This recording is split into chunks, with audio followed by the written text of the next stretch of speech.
now I'm 6'4" and I got 37-inch arms, right? So I'm long, and I'm leaning back so far on this 110 bike that I'm like, my hips are like behind the rear fender. Like the front's almost off the ground already, right? I'm like riding it like that. And in retrospect, that wasn't how Travis rode it. But I get up to the top of the ramp, and I do a perfect backflip straight up, and we come back down on the edge of the ramp, the bike lands on me, and we slide back down the ramp like Wile E. Coyote. Like, right? Really? Totally.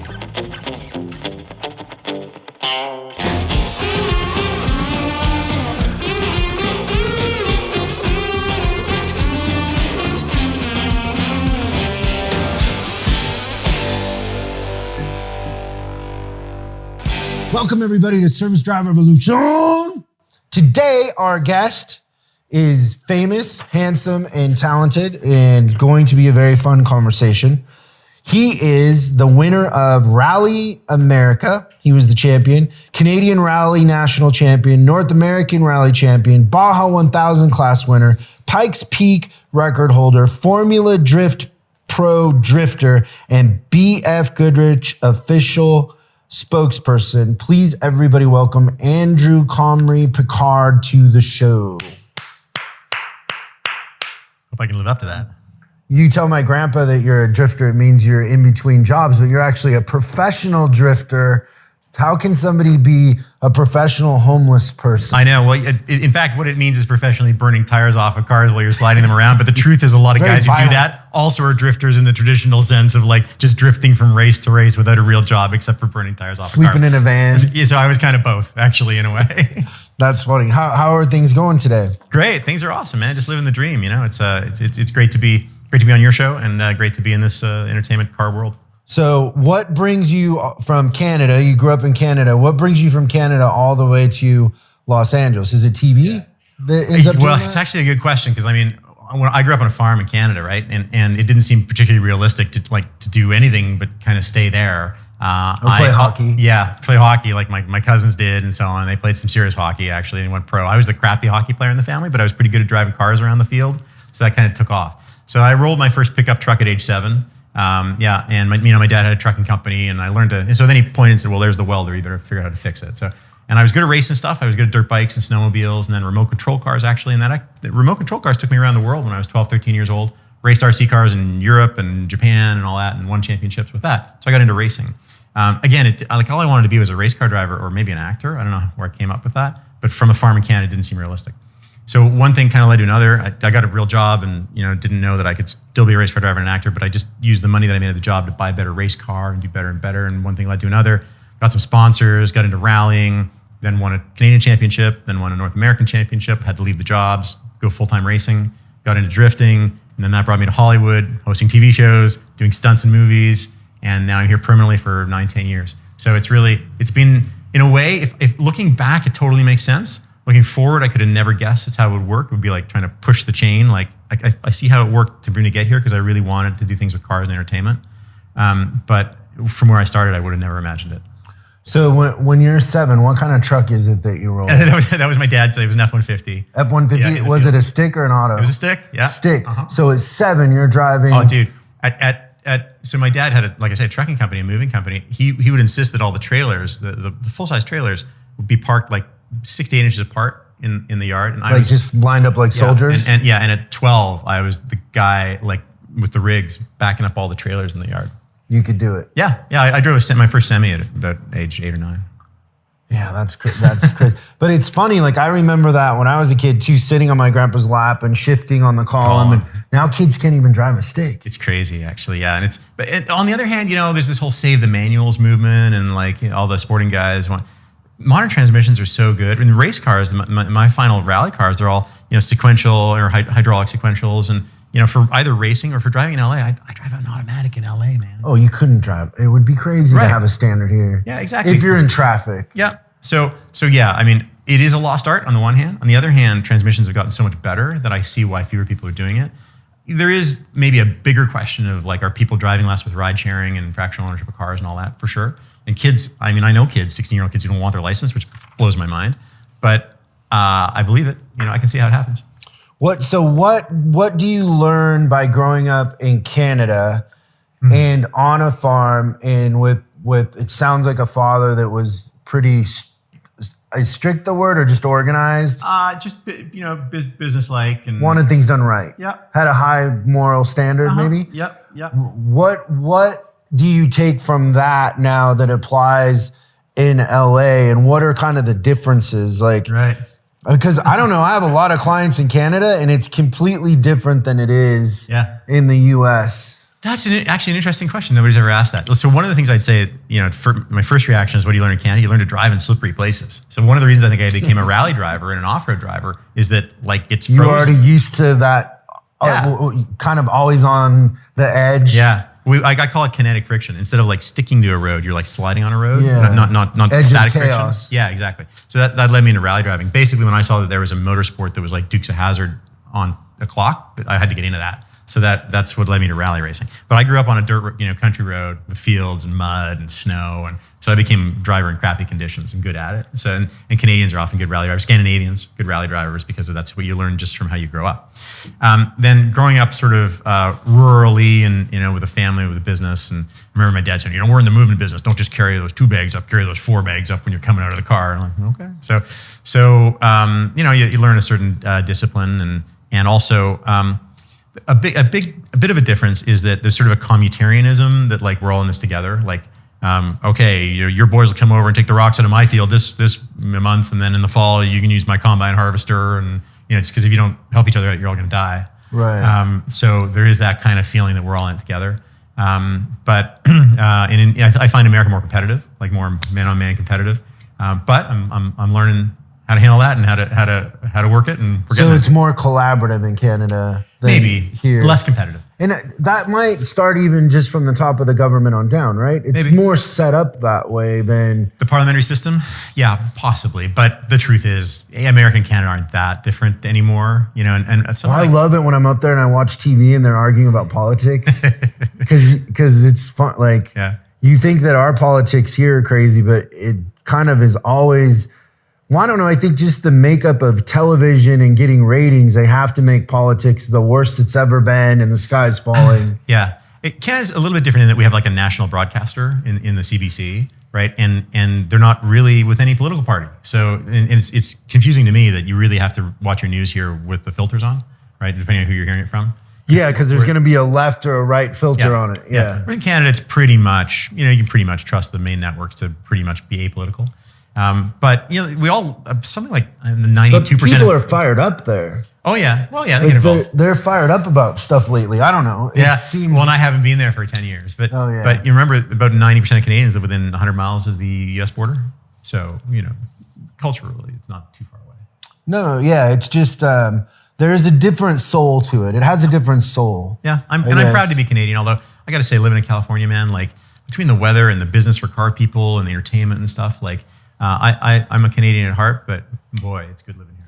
So you have 2 kids? I do, yeah, 3 and 5-year-old girls. Do you take them back to Canada? In the summer we go back, and I don't have much time these days because with my various things going on, but we go back usually for a few weeks, or their mother does, my wife does with the kids, and give them some exposure to lakes in Northern Ontario, and just kind of, it's nice. What do they say? What do they say? I don't think they see the difference. They see us drinking Tim Hortons coffee, I think is the main thing. Give up the Starbucks for a while and get the Tim Hortons. The Dunkin' Donuts of it's much, don't compare Dunkin' and Tim's. So Tim Horton is a whole different thing, It's the feelings for it are different, but it's the same. Kind of, yeah. Tim Horton's an old hockey player, and started that hockey chain. I'm talking, he's franchised, and I have a secret passion for Tim Hortons coffee. They're conveniently located everywhere up there. They're everywhere. So what are the biggest takeaways from your upbringing and your parents that you think have helped you navigate things now? Well, another part of the puzzle is my mother was an academic, which was unusual sort of on the farm. She was a professor. So wow. So I did well at school. So I did quite a lot of schooling. Was that important? On the one hand. Yeah, I think I definitely internalized those values. So I did well at school, and I actually ended up, we didn't talk about this before, but I did 5 university degrees, including one from Oxford. So I went all the way with that too. And I'm kind of like I'm serially obsessed with things, so I got really good at that, and I did that. And now While you were driving. Yeah. So I was racing at an amateur level and studying at the same time, and I had no money for it. So I had like a $2,000 race car. But then when I got the good job afterwards, actually as a lawyer, I became a lawyer in New York City. I suddenly got the money, suddenly bought the better race car, then suddenly did well. So while you're practicing law. Yeah, and that didn't last long because they figured out pretty soon, like trying to practice the law and go away on the weekends became a disaster. Where did you get your law degree from? McGill in Montreal. And why law? What was your mom teaching? Law. Law. Yeah. So yeah, exactly. It was something that was familiar. Yeah, I mean, the thing about if you study general arts of any kind and you want to keep studying, law is a really natural place to go, even if you're not going to practice it, because it applies to everything. Exactly, it's good to learn. It's rigorous and it's good signaling. Now, when I'm negotiating a contract for entertainment or whatever, I'm like, okay, I'm not the lawyer on this, but I am a former lawyer. I can read it over and see how I'm either going to get screwed or not get screwed. So what's funny about that is people just don't read contracts. Yeah, like I always have an upper hand in things just because I'll actually read the contract. I don't have a law degree, but well, you're smart. You don't need one, but you got to see how it plays out. You got to think. We got to read all 19 pages. Right, exactly. Yeah. And I think they purposely make it extra so long. you fall asleep halfway through, but totally. you gotta. Well, read and some of the language and the apostrophical clauses and stuff, it makes it so that it isn't normally interpretable. But if you have the patience and the smarts and you look at it, and what people don't realize is you can mark it up too. Like, page 3, I don't know what this clause here, and you can negotiate those clauses, right? And once you realize that and that you have that power, then it changes the table a little bit, and you can go back to them and say, no, that doesn't work for me. This specific thing doesn't work for me. These words, rather than saying, this region for the franchise or whatever. But if you say no, delete that line, then they have to figure out the consequences of that. So it enhances it. On the other hand, the other good thing about having been a lawyer is it makes me realize the value of good lawyers. And so when you need a good lawyer for something, because so much of the area is so specialized, right? It's like, I don't know anything about real estate or wills and estates or franchising or other stuff. So, I don't like spending money because I know also how lawyers can charge. But I also know that if I need that expertise, it's worth it when the time comes. Yeah, the thing that I've learned a couple things about lawyers in my career. One is that you kind of want to have 3, right? You have the one that's the friend that is at a lower rate that does most of your stuff. Right. And then you have the one that specializes. Yeah. And then you have the one that when they walk in the room, the other side goes, oh crap. Yeah, exactly. That's the branding. And that's the one that's $1,200 an hour. But I've used that one a couple times, and I would say I've never lost with that strategy. Yeah, that's a great way to think of it, actually. And they're different weapons. Yeah, right? No, they're weapons, yeah. Yeah, totally. And the right letterhead or the right person in the room when S is going down, like that's good. And so now here's the other thing that happens. So the other thing that I've learned is so that guy that is the $300 an hour guy that does a lot of your stuff in court, the lawyers are behind chambers going, so where's your client at? Where's your, and they like kind of are buddies. And then same thing in the specialized guys, they're like, they're talking and you're not in on that, whatever. That guy that's $1,200 an hour is in chambers telling the other side like, hey, my client isn't going to rest until you're dead. Yeah. Like they understand like everything matters, where these guys are more casual and it's like, hey, they're fighting it out, but we're lawyers. We're on the same team. It's a different business in a way. It's a different business model. At the beginning edge, you're just trying to avoid court costs and let's negotiate something and cut the losses for everybody and make everybody equally unhappy. Okay, like that's that model. Yeah, nobody really wins. Right, but you didn't spend that much money on either the negotiation or the case or whatever, and you all go away and keep doing business. A year of your life. Exactly. When you get to this guy, when you get to that, that rifle or whatever that weapon is at $1,200 an hour. Okay, well then it's scorched earth. We're just going to win whatever it takes, and then you're hunkered down in the bunkers, and you're not hanging out with anybody else. Yeah, I get it. That's what I've learned. So where do you get your law degree? McGill in Montreal, and I practiced. What do you do at Oxford? I did a graduate degree in political economy. What did you learn by being there?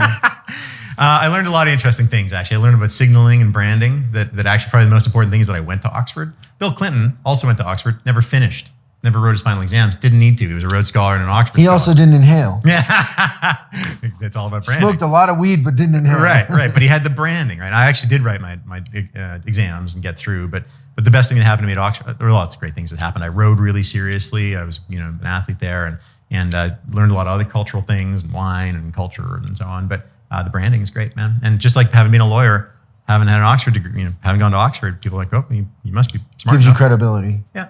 Now, not necessarily in the, car entertainment world, car service world, yeah, but it's a little weird adjunct thing. Still though, like it's a big deal. Not too many people accomplish that. Thanks, It's something to be very proud of, right? Thanks. It has a lot of weight. Okay, so then you how old are you when you finish your law degree? 27, 28. So you're 27. What do mom and dad say when you get your law degree? So interesting. My mother, having been a lawyer, actually tried to convince me not to go into law. It can be a difficult career. And for me, like in New York, I was sleeping under my desk, like crossing T's and dotting I's on the appendices of huge contracts and stuff, right? And it was hard work. The law can go in all kinds of directions for how your career goes, whether you hang out a shingle in a little town and you do people's wills and estates and maybe the kind of $300, $150 an hour guy. Yeah. And I was kind of over on the weaponized end in New York with big firm and lots of foot soldiers and stuff. And So you're at the bottom of that. oh yeah, well yeah, it's sort of bottom, but I also had a business degree, so I came in a little higher and I could negotiate a bit. But it was hard work, and I realized not only was the racing going well, and once I was getting the money, I bought like a $40,000 race car, and suddenly I started winning races, and things got better and better. And then I just realized that I would be dead. Like I'd be dead in 5 years just because I couldn't be there. So you come out and you have your law degree. Parents aren't proud of you, or they are proud of you? I'm really lucky. My parents have always been proud of me. Okay. Right? Yeah. So And then what the first job you get, what are you making a year as a lawyer? 150 grand. 150 grand. And what were you making before that? Like whatever I did I was the cable guy. In college, I was like the guy who. And you were spending all that on racing. Yeah. So now all of a sudden you're making 150, but Still spend it all on racing. How many hours a week are you working? 60 easy and 70 sometimes. So then even though now you have the money, how do you balance the time to go race? That was the brutal thing. I would be like, I'd be like trying to wrap up everything on a Friday to get out or get to the airport or get out of town to do the race. And it just became eventually like my work started suffering. And I don't think I was ever the best lawyer because I only had my heart half in it anyway. But it was getting me the money to do racing. And then when I was racing, I realized I was good. I knew I was good at it when I had the $2,000 car. But when I had the $40,000 car and like suddenly won the national championship, I'm like, okay, I can do this, right? And I told them at the law firm, I remember like, because the law firm has a brochure, right, that they give out to people every year to try to attract students to come in and commit to the law firm for their next job, right, for their first job, right? And so we take them out to lunch at Nobu and all this fancy stuff, right, and like sell them the devil's handcuffs, and it's going to be great. We do this all the time, and some of them do. I'm not going to throw all law firms under the bus, but they would make a brochure of like the people in the law firm who are so cool, right? And it would be like, here's the guy who surfs, gets up at 4 a.m, goes surfs in Brooklyn, and he comes and he's a lawyer the rest of the day, right? This is their propaganda. Exactly. But the absolute rule is once you made the brochure, you'd be out within a year. Really? Yeah, because you were just too cool, right? So when you made the brochure, you were out within a year? Yeah, because I was like, holding my helmet. Like, this guy races on the weekend. And I'm trying to look through the brochure and saying, it's not going to be possible. That's funny. Okay, so then that's the thing though, like, kids coming up that are into racing, the constraint is money. Yeah. You fix the constraint of money by trading time. Exactly. And so then what did you learn about the value of your time and the balance of money and time? Because I think everybody struggles with that, right? Yeah. Like people say like work-life balance. And I always say like, there's no such thing for people that are obsessed with accomplishing something. I think I sometimes wonder, like I had to make that money to get to that level of racing, right? I wonder if I had just focused only on the racing, right? And not the school, not the law. Could I have found other ways to unlock enough money to become successful in racing earlier or as successful? I don't know the answer to that. Probably, I can't Monday morning quarterback this because you can't really get the counterfactual, but it worked for me to get the money to sort of self-fund and actually my parents supported whatever they could. But no, I didn't have rich, those kind of parents, right? It helped me get over the line. And it also, it helped me with two things. It helped me all the way along to negotiate my own contracts or to come in from motorsports from the side. I even though my heart was in it and I was committed to it. And once I quit my other job, I realized I really had to commit to it. I had other skills and other things that I could bring in sideways. So it differentiated me from the other people who were also racers. So for example, I can talk about cars and I can drive them, right? That got me into car entertainment entirely, right? Well, also, didn't you have the business side too? Because don't a lot of, like I know this from the music business is the best guitar players or the best drummers don't understand, or artists, right? Like painters or whatever. The part they're missing is marketing and the business. It's not talent. Right. Like, and Yeah, so did you have an advantage there because you'd Totally. read so many contracts and Well, understood the flow of money? I'd like to think I am like the best rally racer in North America, but probably I'm one of, 10, 20, 50, 100 guys. They're really good drivers, right? But of those guys, how many of them can also talk about what's going on? Or how many of them can deal with the business of what's going on? That's a lot fewer guys. So once you take two different areas, disparate areas, and meld them together, then you're more weaponized, to use the analogy again, but like you're able to get further. So the first thing that happened was when I left the law, I realized I could drive cars and I could talk about them and I could do the business of them. And so that got me into the car entertainment world and helped me negotiate contracts, get better sponsorship deals. And then it's continued to serve me going forward. Is that the only way to do it? No. I would tell my kids or other kids out there, if you can be passionate about your main thing and pursue it and push hard for it, but if you can develop adjunct skills or things that are going to help you differentiate yourself from all the pool that you're competing against, that's going to help. And I think that's what I've been lucky to have. If I wanted to start today, and let's assume I'm a good driver, I'm not, but let's just give me that I'm a good driver. How much is it going to cost me to win today? Car, right, crew, whatever it takes. How much would it cost me for a year? So that's a great question, and it depends on the motorsport. One of the reasons I got involved in rallying because I loved the idea of rallying, like the adventure of it, sliding through the forest, day, night, winter, summer, tarmac, gravel, whatever, right? Like we say, real cars, real roads, real fast. It's also probably one of the most accessible motorsports because they use street cars. So you can take an old VW Golf, and as I did in the early days, and weld the cage in it yourself and beef it up and put some beefier struts in, and $5,000 in, you got a legal competitive car, right? How much does it cost you to run that thing? The car destroys itself every race, even if you drive well, because you're shooting gravel on it, sliding it sideways, tipping it up on its side. So how much do you need to be an amateur or a lower level regional competitor? Not that much. I, at the national level, was easily burning $400,000 a year of sponsor money to win national championships because of the costs of transporting and mechanics. We have six crew guys who are there all the time. But $400,000 in a NASCAR deal won't get you. They'll hire you at the start line, right? No, I'm just saying in rally. So could I do it today for $400,000? Yeah. I'm not sure you'd win the championship, but you probably, if you're a good enough driver, you'd be on the podium. What would it cost to win the championship? Well, right now, so I drove for Mitsubishi for a lot of years and then Ford, Scion for a while. Right now, the only game in town is Subaru, and they're spending a good amount of money and have for years. So I don't know. I think if you gave a great driver $500,000 and a competitive car built right, I think that they could possibly win. So it's about $500,000. Yeah, but Subaru has a complement of a couple of great drivers and an almost perfect team. So you have a hard time taking that down. How much do the drivers make? So if you're spending $500,000 on the car and the crew and the whole thing, how much do you make? I shouldn't say that.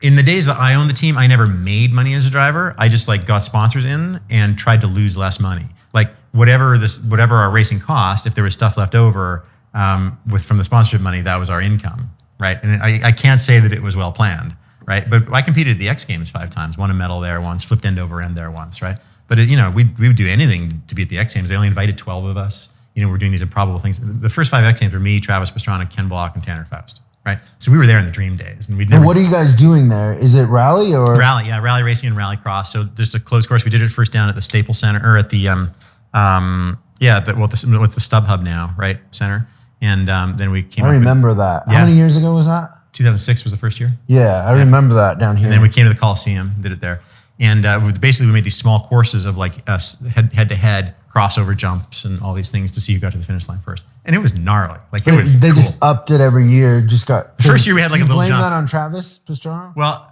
blame or thank, because Travis became a friend of mine. He taught me to backflip. I backflipped into his foam pit in Maryland, and so he's a great guy and like high energy and super positive. And people think he's missing a gene that he doesn't have self-preservation. But the truth is he just psychs himself up. His dad's a military dad. He's like, you got this. And Travis is the ultimate, you got this, man.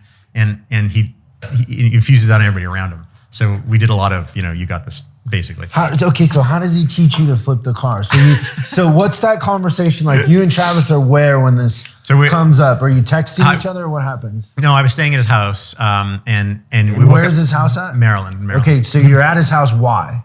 Because we were in that world, and I think the Dew games were on or something, and we were just down. Because you're itinerant, like you're a drifter. but you're a racer. We'd already done the X Games together. We knew each other from rallying, and so we came. He's got a huge house there, like a farm. It's a normal house. It's kind of a compound. And he's got, but what he does have is a big, I'm not even sure he still lives in the same place, but he's got a big warehouse shop. And you sign a waiver as you go in. And there's a box of waivers of like all the most famous X Games people you know that have all signed their lives away because anything could happen. There's like a climbing wall with no ropes and you just fall back into the foam pit. And it's fun. It's awesome. But he's also got a foam pit outside. And we woke up one morning and he slapped me in the back and said, hey, so you're going to backflip a motorcycle, right? I'm like, I got to leave today. Oh, it's a motorcycle, not a car? Right, motorcycle, yeah. So, and I mean, I can talk you through the whole thing. It's pretty He's like, okay. I'm curious because how much of that is faith?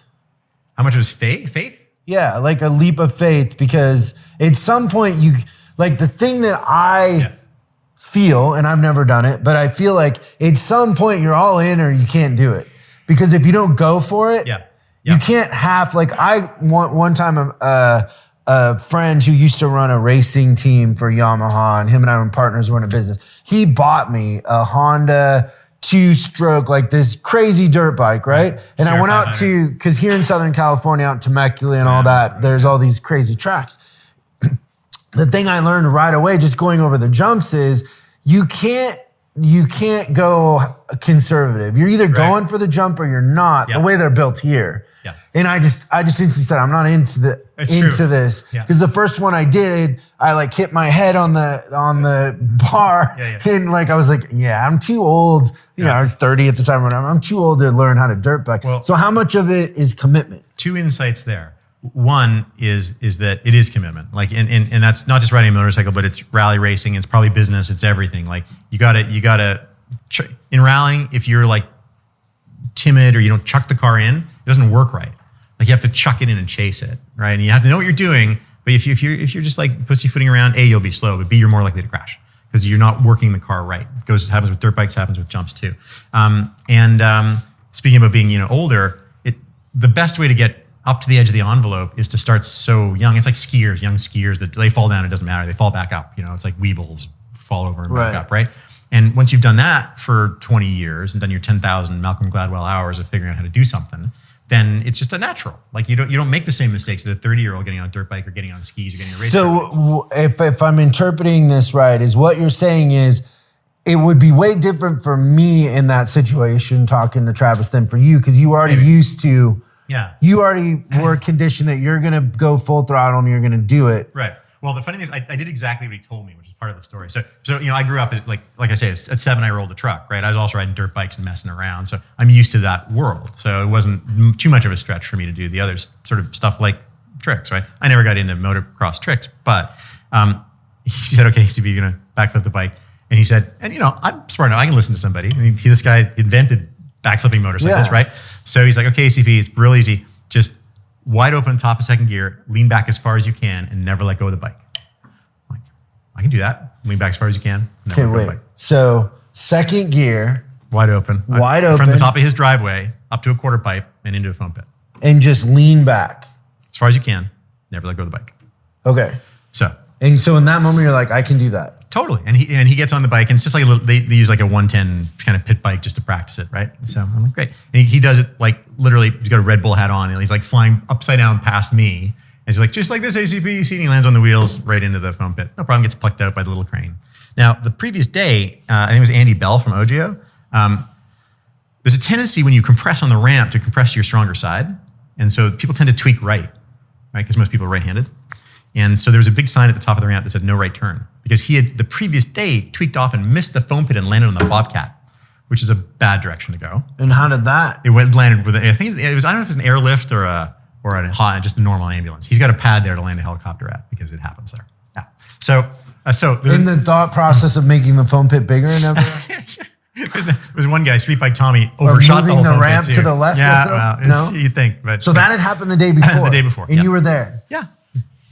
Okay, wait. So the day before, somebody gets airlifted out. You don't know, or ambulance airlifted out. You wake up the next morning. Travis is like, "Today you're gonna do a backflip." Yeah, and doesn't phase you whatsoever. That's not gonna be me. Okay, and so the secret is, how do you keep that from happening? Well, there's a sign, no right turn. So he's okay, lean back as far as you can. Don't let go of the bike, and don't turn right. I'm like, okay, I can do that. Like, that's another thing. Like I think for any racing, but you could say this for business. I think you have to just believe that you have to believe in yourself and believe that when I go past a crashed race car or a rally car, I'd be like, oh, well, that guy screwed up. That's not going to be me. It doesn't make me lift in the next corner because that guy screwed up. It's not me. So you have to have a little bit of a lack of imagination or a complex. I think that happens in life too. Like it's funny. Have you ever heard of Tim Larkin? Know the name. He great guy, written a bunch of great books. Just an amazing guy. But he teaches self-defense and he's just kind of a badass. But the first time I saw him speak, actually, he did this thing in front of the room where he asked for 2 volunteers. And he has one person get on all fours on the floor. And then he has another person standing above them that's going to kick them in the ribs. And then he asks the audience the question like, so what would you do? And then everybody in the audience is like, well, I would drop to the floor, I would roll or whatever. And he's like, why do you assume you're the person on the floor? And so I think in life, like a lot of people just assume they're the hunted and not the hunter. That's a good point. And I think that carries through business, through motorsports, through anything is why do you assume you're the one in the weaker position? Totally agree. It's not a very masculine alpha mindset. Totally agree. And look, in a lot of ways, I'm not that alpha masculine guy too. I wasn't the tough kid in school or whatever. I was kind of the smart kid. But that got me over the line. And I will tell you to confirm your hypothesis, like at the Baja 1000, most of the top guys, a lot of them are big business guys. They got casinos, they got construction companies. That allows them to have the money to buy the $1 million trophy trucks. But they're also those guys. They're like, when they're going 100 miles an hour through the desert. Hunters. Yeah. They're like, and they're doing that to take their minds off the business where they're hunting people too. But when they're 100 miles an hour across the desert in a $1 million truck, they're like, I'm the guy, man. I'm the guy. And I'll tell you what, when I'm behind the wheel, like the reason that I'm sending tingles up my spine, just thinking of the feeling of being there, being behind the wheel with the gear on and like seeing the green light in a rally route, I am the guy, man. Like, and that's how you win. That's how you win. I love that. Like when you go buy a car that crashed, you're like, that's not me. Yeah. He messed up. Like I'm not going to mess up. That's because that feeds your subconscious. Like it feeds like that context and that perspective drives. Like there is this weird higher thing we don't understand that you do kind of like set the path, right? You program your own brain, man. Yeah. It's like, it's funny you should mention this. Like when I was a kid, I remember, I still carry it in my wallet. I don't have it right with me now, but I wrote out a poem of The Man Who Thinks He Can. I've read it on Reddit somewhere, right? It's like, basically life's games don't always go to the stronger or faster man. Sooner or late, the man who wins is the man who thinks he can. And I sends tingles up my spine too. That's how I want to race. I love that, man. How old were you? I think I discovered that poem when I was like 12 or something, and I wrote it out in longhand and folded it up in my wallet, and pretty much had it in my wallet my whole life. Yeah, that's amazing. Okay, so you're gonna do the ramp, and Travis does it, and he shows you, and you're sitting there, and so you see him do it, and then do you remember what you observed from him doing it versus what he told you to do? Like, did he do exactly what he told you to do? It's a little hard to say. It's a little hard to put yourself on the bike while he's doing it and you're watching. But I watched him do it, and I mean, I'd watched him do it 1,000 times already. Like we'd done the X Games several times together already, and he would not only compete in rally and rallycross, but he'd also do best trick and freestyle and all that, right? And so we'd seen him. Man, I saw him have some bad crashes too in the day, but he's so natural on the bike. He's also a big guy, fortunately. Like I'm 6'4", he's 6'1" or something, which is unusual in that sport. So, he's lanky but he did it on the bike and he landed like on butter and I thought, well, I can do that. He can do it. I can do it. I mean, he's still Travis, but I can do it. So I got on the top of the bike and all I wore was a helmet and like short, just in shorts and sneakers or whatever. And go to the top of the ramp and I'm like, all right, wide open second. Lean back as far as you can. Don't let go of the bike. And I'm just about to hit the ramp, and Travis runs out in front of me, waving his hands like, ACP, stop, man. Not that we don't think this is going to go perfectly, but we want to go get the video camera. So he gets on the bike, because they were doing Nitro Circus at the time, right? Goes up, gets the camera, comes back down. Okay, go. Sorry, man. And he's operating the camera. It's like still a video camera, I think. And I got back on the bike on top of the driveway, and come down. And now I'm 6'4", and I got 37-inch arms, right? So I'm long, and I'm leaning back so far on this 110 bike that I'm like, my hips are like behind the rear fender. Like the front's almost off the ground already, right? I'm like riding it like that. And in retrospect, that wasn't how Travis rode it. But I get up to the top of the ramp and I do a perfect backflip straight up, and we come back down on the edge of the ramp. The bike lands on me, and we slide back down the ramp like Wile E. Coyote, like, right? Really? Totally. And it landed on my leg. My leg eventually turned black from my hip to my ankle. I had a good height, and it came down, and the bike landed on me. I slid back down, and Travis runs up to me. He's like, ACP, I can't believe I've never seen anybody do that, like straight up. Don't lean that far back. So I'm like, oh, okay. So then I go to get back, like limp back on the bike. He's like, you're going to do it again? Like, of course I'm going to do it again. I'm going to lean not so far back now. But now I don't know how far, like lean some far back, like, a bit far back. Get up to the top of the ramp. It's the same kind of thing. I'm like, I got my butt out, leaning far back, go up to the top of the ramp, bike flips out from under me. I go face first into the foam pit, face down, bike lands on my back, still running, fuel running out. I'm like whiskey throttled wide open with the bike on my back. And Travis jumps into the foam pit, turns out the bike. He's, ACP, I can't believe you didn't let go of the bike. You only told me 2 things, man. So then he's like, so then there was a dude there named, they called him Haterade. He was from Tennessee. He had a big over bat. He was one of the characters on Natural Circus. He's like, ACP, you're so stupid. It's not like this. It's like this. I'm like, oh, shit. And I got on the bike, stuck it. Like, just did third try, up and land on the wheels. Wait, Perfect. so the thing lands on your leg, lands on your back, and you're not hurt? I was hurt, but I got back on. I had to do it, man. Oh, I had to stick that it. is not me. And then Travis, he picked me out with the bobcat. He's like, ACP, that was awesome. You got so much English on that. You flipped so hard, man. Just go in third gear. You'll do a double. Let's go. I'm like, okay, I'm just gonna call it there, man. I can already feel my leg throbbing, and I didn't do a double. So then the leg turns black and blue. And yeah, I had to race the next week. They had to like wheel me around and put me in the race car. Really? Yeah. It was gnarly. I couldn't articulate my ankle. Anyway, that's a side story, but it's I'm glad I lived that culture. I'm glad I went through it, and especially those early X Games days when we were like, you asked blame Travis Pastrana. The second year we did the proof of concept, first X Games 2006. Then we came back in 2007. And they said, okay, we got to up the ante, right? So they had a 2-story high ramp to ramp jump, right? And one car jumps over another car. Yeah, and like we're rally racers, and there's like and Travis was an X Games guy, but we're standing. I remember the edge of the ramp, like 5 or 6 of us going, holy crap. Like, look, the other side's 70 feet away and it's a 1.5 story drop. We've never done this before. But now I do movie stunts and stuff, and it's the same feeling. Like, well, we've never done it before, but the math is about right. 11.5 degrees, speed's what's it going to be. We'll get some radar guns on it, and what are you going to do? Got to do it. Yeah, I don't know. There's something that I wasn't given, which is that, like, I don't know. I can do it in business, but I don't. It's the same thing. When it's physical, it's different for me. I don't know. Yeah, it's the same. But I envy it for sure. I do. I just, I'm never that guy to swim with sharks or like parachute or that sort of thing. I'm in my mid-40s now. I'm not doing so much shark swimming myself. Do you think about your kids now when you do stuff like that?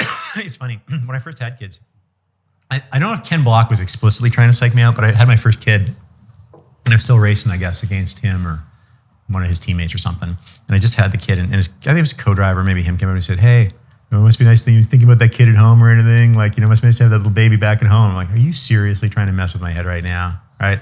But it didn't slow me down initially. I don't think it ever slowed me down.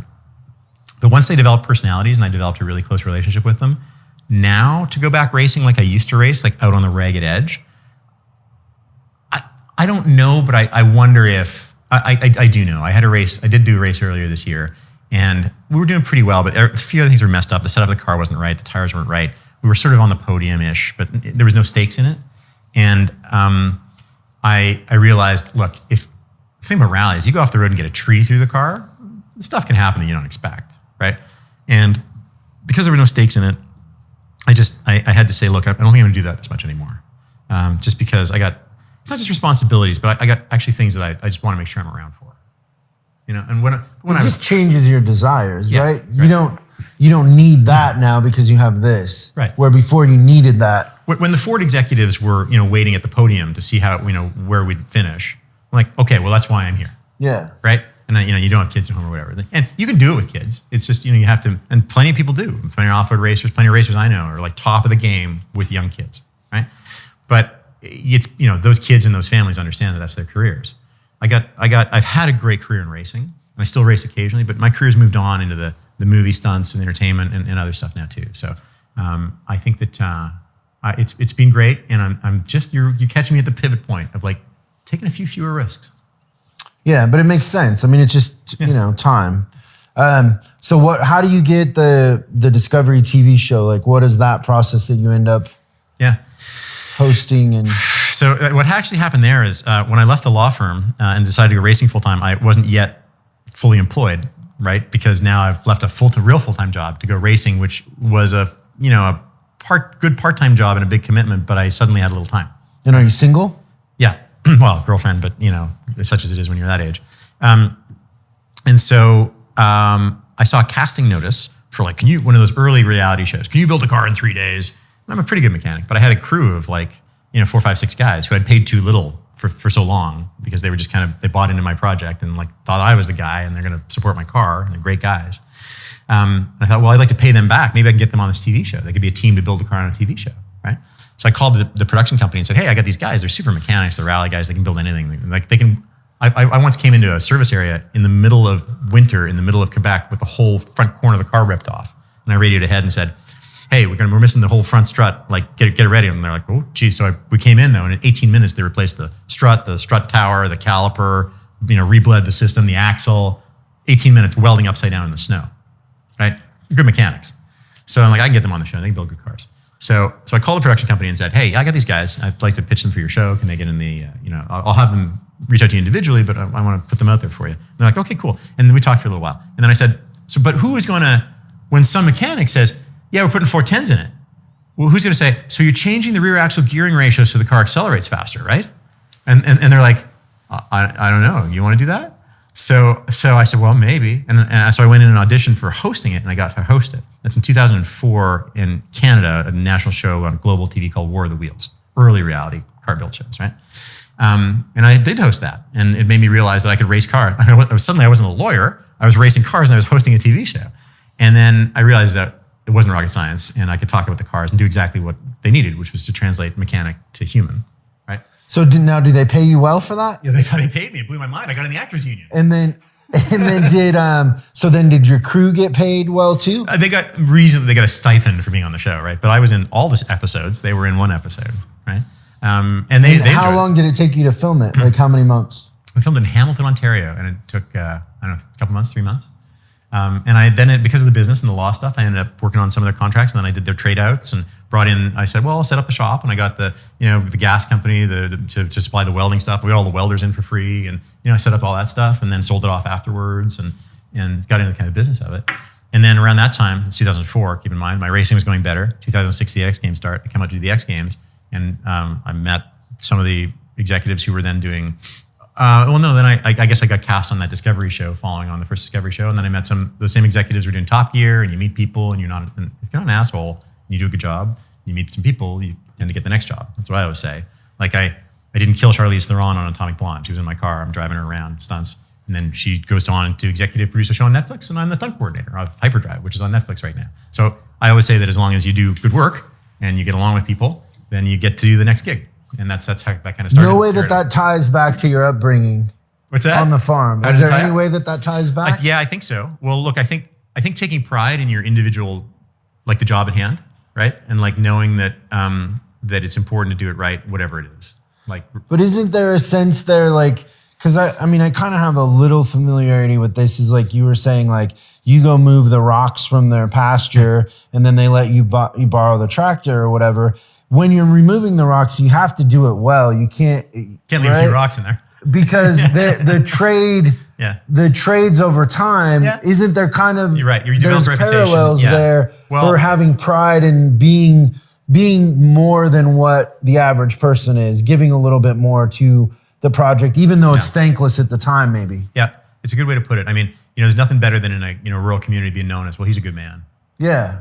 Like, okay, you can trust him, right? And then who are you going to hire to, do the next thing, or elect for mayor or whatever? Well, he's a good man, And you only develop that reputation by lots of little things. And so same thing in Hollywood, right? Same thing. Oddly, people show up in their prima donnas. Oh yeah. They think they're stars. And it's a small community in Hollywood. Yeah. I mean, the stunt community and in the producing community, it's actually like I don't know how many, there's a few thousand or some thousands of people, but you develop reputations and and maybe you don't know that guy, but you know somebody who knows that guy and say, oh, you guys weren't shooting. Hey, what did you think of working with him? I'm like, oh, he's a bit of a whatever. Yeah. And you can corner yourself or succeed. Yeah. That's a lifelong thing, right? Yeah. Value. Yeah, My grandpa would always say, give people more than what they pay you for, and you'll never worry about anything. Like if you always give people more value than what they pay you for, exactly, you'll be fine. Plus you can go to your own deathbed saying, well, maybe I didn't always get paid for every bit of that work, but I did the right thing. Right? And you feel good about it. So what are the measurables of the first show in Canada? Like, are they tracking ratings? Like, you did one season or how many seasons? It was only one season, and it did well. But you know what happens in these shows? Sometimes the executive at the network changes over, and it's not their baby, and it kind of got orphaned. And it was fine. I'm still proud of it. It still plays. I still get residuals from it. It's playing in like Israel and the Netherlands, and really? It's 15 years old. It's crazy. That's awesome. So then, what's the next show that you get? That was the Discovery show, Ultimate Car Build Off. I was hosting some.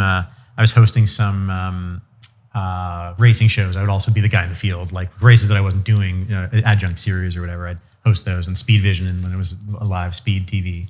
I developed more and more experience. I look back at those early shows and I'm like, oh God, I can't believe anybody would watch this. But I get better. Like anything, you get better, and I got better at later shows, and I'm still getting better, I hope. And the Discovery show introduced me to Chip Foose, and I met lots of other neat people, and we built. That was going places when challenging shops to turn cars into crazy things, like turning cars into an airplane or into a submarine. And then so I saw and met some great fabricators who became great friends, and then got on my race team, or I got involved with some other way. So some of those guys from that original 2004 show, a guy from that original 2004 show, I hired as basically a co-stunt coordinator on that Netflix show like last year, 15 years later, because he was a good guy, was on the show, did good work, we got along, we can move forward together. A couple of guys from that show I still work with. So what was the point of the story? How did one thing lead to another? I don't know. Like, yeah, you had to meet kind of the right people, and then they'd look at your work and say, well, try this show then. Is there ever a moment in any of that from like when you quit law to there where you were faced with quitting or giving up, or like there are a couple crossroads? of times. Sure. Tell me about that. Oh man, I remember 2005. I just won the championship, but there weren't enough sponsors around, and almost immediately I'm like, oh gosh, am I going to have to go back to the law? But I stuck it out. My team stuck with me. Got in. I remember Mitsubishi Canada. We got a call. I thought it was going to be our last race in Mitsubishi Canada. I'll give you two stories. Mitsubishi Canada called and said, hey, I think we found a way to get the dealer marketing fund. I think we can allot some of that to you. And we're like, oh gosh, that'd be great. And we think we do $50,000. And my then girlfriend and I cried. Like, it was to get 50 grand from a manufacturer. It was like, it just blew our minds and changed our trajectory, right? And so then we were able to fix the car up a little bit more, get to the next two races, and that one thing led to another. And that allowed us to get into the US to do the 2006, the early 2006 year. I won the first race in the US that year. And then fast forward a couple of races, and you had to qualify for the X Games the first time. They'd chosen some people, but others had to qualify. And talk about being in the zone or just being the guy. I was in a position in an important race in July in Maine, the New England Forest Rally. It was the last qualifier for the first X Games. We knew the X Games was going to happen. We knew it was going to be huge, right? But I was out of money by now. That $50,000 now burned off, and just on a shoestring. And we were in second place or something overall. That would have qualified us for the X Games. And then I'm coming out through the rally stage, and we have a carbon fiber hood on the car, and one of the hood pins comes off, and now we're going 90 miles an hour, and the whole hood's starting to flap like this, like this, like this. And I'm like, just don't let go. Whap! The hood flips back. You can't see anything, right? And except for a little crack on the bottom. 11 miles to go. And I remember my co-driver and I both slammed our heads down to try to see and bonked our helmets together. And if I was on a flat road or going uphill, I could see the road. But if I was going downhill, he couldn't see anything at all. But he was calling notes to me and kept on. We lost on 11 miles, we lost something like 45 seconds, which is almost nothing considering we couldn't see. And then we get back to the service area and kick out the windshield. My guys found a spectator's car that had the same windshield in it, and cut out the windshield and put that windshield in our car. But now it looked like we weren't going to qualify. We were out of the zone. And so I was in a point where this is how really you have to be a fast rally racer. I was ready to walk away from a steaming pile of metal in the woods. This was going to be my last race ever. And if I didn't qualify. And we just went into another zone. Like I was behind Ken Block on one of those stages. I don't know if we had 2-minute gaps or 1-minute gap. I caught him. Right, so you made a minute on somebody on a stage, and I made another minute, and I was crazy in the zone. It just nothing mattered except getting over the finish line. And I qualified for that first X Games by 6 seconds. Wow! And that changed everything because now I was in the X Games, and now I was able to get more sponsorship. And then we got a board game company to sponsor us then, and then that got us to the X Games, and then a big Mitsubishi aftermarket shop. Slow Boy Racing sponsored us. That got us the hauler, and then suddenly we had more visibility, and then we got more and more. We got Oakley, and it took off from there. And then we got an energy drink, got NOS Energy, and it's that fork in the road. It was like it took that level of commitment. But did I think it was over? Like, when that hood flipped up, I'm like, I guess I never accepted it was over. Like you just never accept it. You just keep fighting. And I guess if we had run out of money or if it hadn't worked, maybe I would have had to eventually accept it, but I just never did. And that kind of pig-headedness just meant that it finally all worked. And I burned people along the way, man. I worked guys hard and didn't pay them enough and did whatever I could and was good to them as a person. But they'd sacrifice their own personal time. They'd take their personal holidays to come and race for me, and I couldn't afford to pay them. Eventually, I'd pay them like $100 a day, but originally it was volunteers. And man, but you know what? A lot of them look back at that as some of the best times of their life too. Yeah. So it was commitment. It was something. Why do we look back on the hard times as the best times, right? Like we envy it or something. I look back at like sleeping in a band room and like going around everybody in like a van, smelly dudes, like putting up your gear, tearing it down. And then, you look back at that, and at the time it was like miserable. But I guess, I don't know. I also look back on the times like where we could afford a van, or we had like a crew, or like the first time I had a roadie to set up my stuff or whatever. Like, it's like, you don't know what to do with yourself. It's funny. I know. But I think if you haven't gone through that other process, you don't appreciate what the roadie's doing either. Like, and when I drove for factory teams later, where I'd show up and they'd give me a helmet and a latte and say, "We've done what you wanted with the car, sir," more or less. Yeah. And I was like, and they wouldn't be happy if we'd finished second and there was anything left in the car. They wouldn't be happy. They wanted the car to be destroyed and win, right? And that freed me up a lot. Man, I wouldn't have to apologize. Oh, this skid plate's hanging off. There's 3 flat tires. It's smoking, but we won. Like, they're great. Right. So, but made me appreciate what they do, and made the relationship such that we could talk, and I understood what they were doing. So yeah, looking back, I mean, geez, those tough times.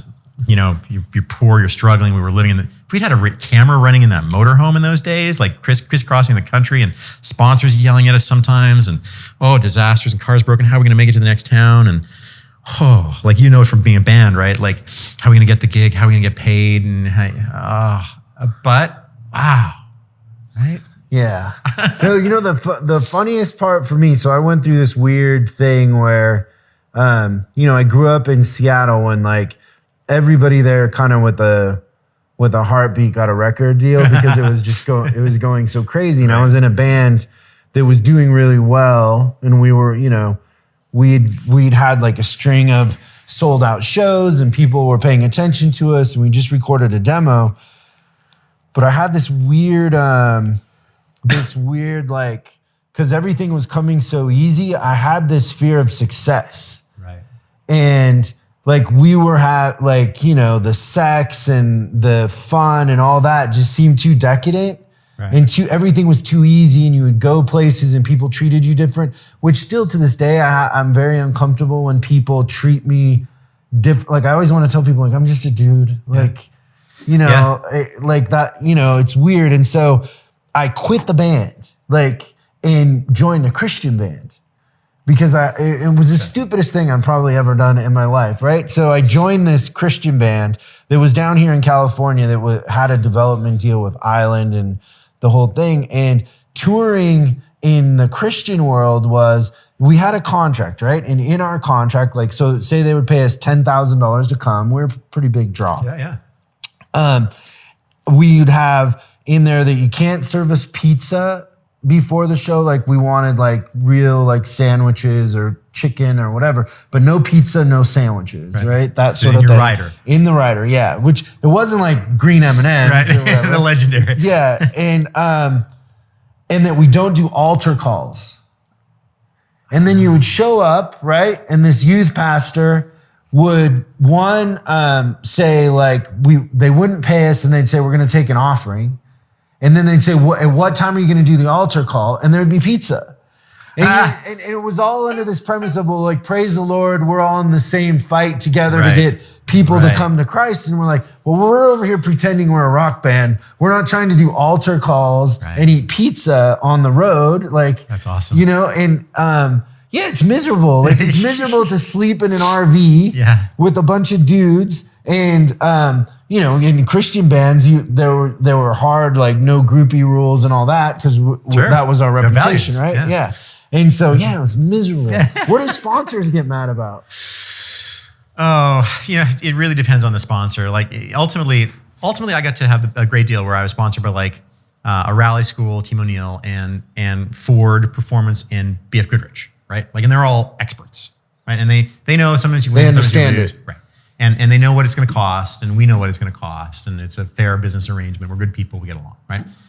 In the early days, because you're piecing it together, I had like 20 sponsors, right? You know, and some of them were great, like JE Pistons and Manly Riding. They supply this and that. And they're not much money, but we get the stuff for free. It's important, right? It keeps the cost down. But then we had some sponsors who were not sophisticated in the motorsports world, or they kind of, I don't know, they were just a little bit, maybe they were too passionate, right? But we had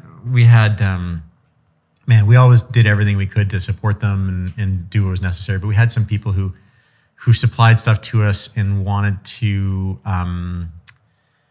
we had angry phone calls. I'm flying out and taking my truck back, and I'm, you know, we're going to cut off everything. You're not getting any more money, not because we had done or not done anything, but because, you know, we weren't performing mid-season, or we weren't giving them the visibility that they wanted. And we tried never to overpromise, you know, it's like. But they wanted you to show up to a radio station or something? No, we got fans. We were told to be at a radio station. We were always at the radio station, man. It's just, you know, I think it's just, it's now, I'm thinking about investors now, like in a company that I have, and, you know, you're better off having a few big professional investors than you are having like 40 friends and family who are like saying like, so how's the business going today? How's it going today?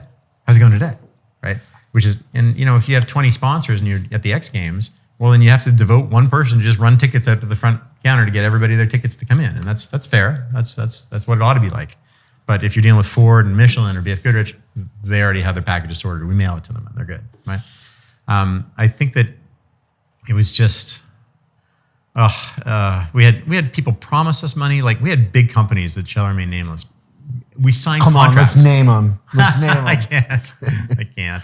You're not looking for sponsors now. It's more than that. I don't want to put the bad karma out in the world about it. But there, you know, we had big brand sponsors who we signed deals with, and we did what we promised, and they never paid us. McDonald's. No, we never had McDonald's as a sponsor. Sears. You keep going. Just keep going. Caesar's Palace Casino in Las Vegas. Oh, it was them. Yeah. No, it was just, you know, it was disheartening, but it was also like, well, there's $10,000, $15,000 that you counted on and didn't get, and suddenly you're like, okay, well, we can't say we're not going to make the next race because the other sponsors are depending on you to make the next race, and you can't build in much of a slush fund because you're maxed out anyway, and you don't want to drive slower, and that's what the problem is. That gets in your head. Well, I don't want to break the transmission. I don't want to, you know, debead that tire, right? So. Look, it's a real balance, and we were lucky to kind of navigate the waters and make it work. But it's full-time, full brain, you know, full commitment to do that kind of thing. And I look at other people now coming up through the order, and I respect them, and I remember what it was like, and I think I could only do it once in my life. You can only do it if you're passionate. There's no way to cheat it, right? Exactly right. Yeah. Unless dad's super rich or something. Well, and the problem there is that, like, there's no way to cruise it, but if dad is super rich and is making it all easy for you, I'm not sure that you're hungry enough sometimes to get it done.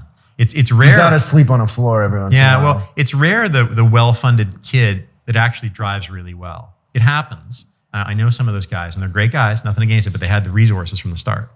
And they become good racers too. Their motivation has to be a little bit different. I admire some guys like, I'm going to name somebody, Rob McEachran in off-road racing, who's like won the Baja 1000 several times, teammate of mine at BF Goodrich. He didn't have a silver spoon, but he built it up all himself. And he's older than me, or he's around my age. But he is like, he's one of the few cases where a grassroots guy built it up, and now he's got the $1 million trucks because of all the sponsors, Rockstar and BF Goodrich and others. But he never had an easy spend for $1 million trucks, which is crazy. But But then there are also great competitors who have had the resources to do great too. It's just a different mindset. What's the difference between rally and Baja strategy-wise? Yeah, interesting. So rallying has for now decades been the margins are extremely narrow. We would in 2014 we were competing on the Sharp Edge sign. We were driving sign against a Ford, and we would finish stages like I don't think there was a couple of rallies we weren't more than 13 seconds apart, right? Which is tight racing, and we were like wide open, like whatever it takes. Don't worry about breaking the car. Right? My experience with Baja, because I've never raced a trophy truck in Baja, but everything else in Baja, you're managing destruction. You're like trying to not wreck the vehicle because it's so rough. It's such a long event. You only have one crack at it. The pit stops are on the clock, right? Whereas in rally, you stop and you have 20 minutes to work on the car, and whatever you have to do or can get done in 20 minutes, fine, then you're back out. At Baja, it's like on the fly. Once you have to stop to refuel and do tires, well, if you need to fix anything, you better fix it then. But the idea is to never break it. So the classes that I've run in BC in Class 10, Baja Challenge in Class 10 with BF Goodrich, BF Goodrich is a huge 800-pound gorilla there. Because they're my partner, it works out great. That's what you want. Yeah, well, they're a great company. BF Goodrich is a family of people, and they've been. And I started racing with them, 15 years ago now in rally, and they've become my great friends. So it's great for me to go to Baja where they support everybody. If you're on BF Goodrich tires, even if you're not on the team, there's 7 semi-trailers called into the pit support program, and they pepper them around the race course, and you can put one of your spare tires with one of those trucks, another fuel can with another, and you roll in. You're the last car in the whole Baja 1000, and they'll be waiting for you there with welders and food and stuff, just because you're with BF Goodrich, just because you're running the tires. So I love that. Anyway, what's the difference? So the classes that I run in, the whole goal is don't destroy the vehicle, which means you're only ever driving at 70 or 80%. Now, $1 million trophy truck, they're $1 million because they can go wide open, right? But there's only 14 of them or some small number of them, right? But that's the way rally is. How are they built different that they can go wide open? If you ever look at the engineering underneath the trophy truck, it's unbelievable. It's built like an aircraft. It's like the welds are incredible. There's the fabrication shops in Southern California and Nevada for desert racing are some of the best fabricators in the world. Perfect welds, incredible spec of steel, super long arms, incredible suspension travel, 30 plus inches of suspension travel. The shock absorbers have to have heat dissipators because the biggest problem is the shocks overheating, and you have to manage the heat in the shocks. You go through the whoops in San Felipe and you see the suspension pumping. And remember, you got like a 100-pound wheel pumping up and down, right? And spinning at the same time with all the suspension components, all this welded steel. Well, the shocks take an incredible abuse, and great manufacturers, King and Fox and these others that make these insane big shocks. And then the technology in the shocks, progressive dampening and bypasses so that it's pliant down low, but as it compresses closer, it gets stiffer, right? Like it's crazy stuff. And remote canisters, big volume, so they cool, and fins on those. What cools them? Either the air passing over them, or some people have gotten into liquid cooling shocks. Like it's insane. It's more important than brakes. You hardly ever slow down, right in Baja, but your suspension's always moving, right? So incredibly beefy, incredibly well engineered, 800 horsepower, powerful, and yet can go for 1,000 miles wide open.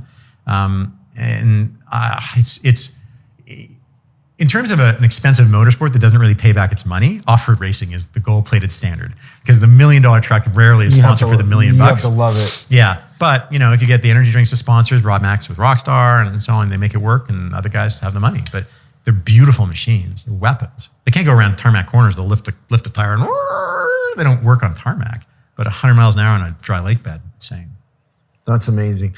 What do you think is happening in automotive with the consumers changing? Kids don't, they don't have posters of the Baja trophy trucks on their wall, right?